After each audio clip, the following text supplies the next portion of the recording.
It's hard to tell who loves Reds Fest more, the fans Great, perfect. There you go. or the team's owner, Bob Castellini. I think everybody knows there's a big little boy in Bob. Just ask Susie. He is a fan, and he understands how the fans feel. Since buying the Reds, their #1 fan has also become a celebrity. When all he owned was a produce company, nobody wanted his autograph on a tomato. Who's your favorite player? Now, he can't walk 2 steps without being stopped by a grateful fan. Thank you for being the owner. Oh, much nice to see. He sees it as a community asset. He sees it as that he doesn't own the Reds. His ownership group doesn't own the Reds. The community owns the Reds. Make no mistake, Bob and his group of local investors bought the team because they love baseball and they love the Reds. But there's more to it than that. He did it because he loves Cincinnati. I would tell you I would not be the lead person in ownership outside of Cincinnati. I just would not have had that passion to do that. Bob's passion for Cincinnati starts back in the 1890s when the Castellini family started selling produce in this town. Bob's father ran the family business down by the river until his sudden death at the age of 48. I remember when my father died when I was in 5th grade, and from then on I started to work down in the bottoms every summer, so it was in my blood. When Bob came home from college, he ran the company and created one of the great entrepreneurial stories in our city's history. Today, the Castellini group of companies has grown to about 2,000 employees, and it's one of the largest fresh produce distributors in the country. In his mind, success in business gives Bob and his wife Susie a chance to help their community. The Art Museum, the Zoo, Good Samaritan Hospital, Xavier University. He is a devout Catholic. He lives his faith. He practices his faith. And he's an example of his faith.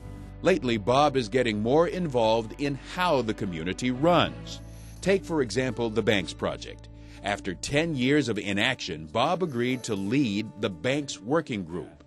I think the reason why I was asked to help out and lead the group was because of my position with the Reds, but that was not the driving force. The driving force was the fact that I'm a Cincinnatian, and I felt the same way as everybody else did. I thought this was ridiculous that we couldn't put it all together. Very quickly, it seemed, Bob helped find a solution.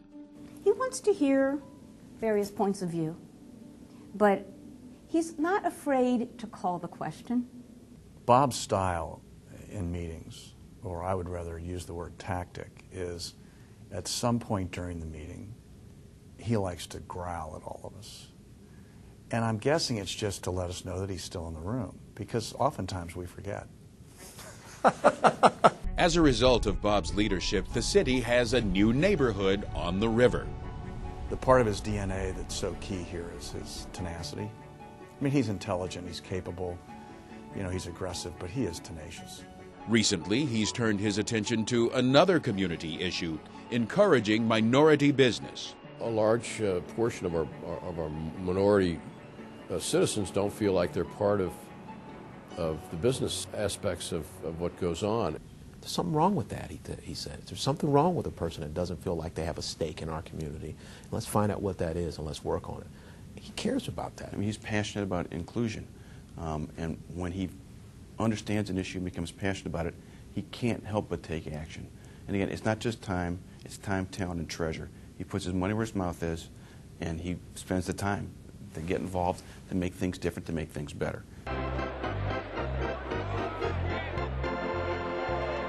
Bob's biggest project is still the Reds. He believes that the more they win, the more he can do to make the community better. Using the baseball team as a catalyst for community development, whether it's on the riverfront, whether it's in neighborhoods where you refurbish baseball diamonds, all that works together for what he's always believed in, that is he wants Cincinnati to be as good as it can be.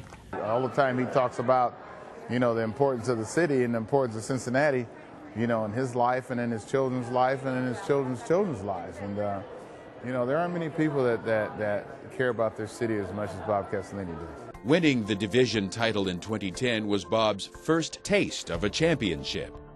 I think the most important baseball in our this is our 7th year now of ownership, would be the baseball that Jay Bruce hit. That was a defining moment for us. Now he wants to bring a World Series trophy back to Cincinnati. When that happens, it will bring together two of his great passions, because the Reds and the city of Cincinnati are in his heart. If you're going to look back on the impact of Bob in the community, you can look all around you and see it everywhere. And for-profit, non-profit, public works, anything. He's been everywhere. In my mind, Bob is truly a life-sized hero. Bob has stepped up to truly transform this community in so many different ways, and we're all the better for it.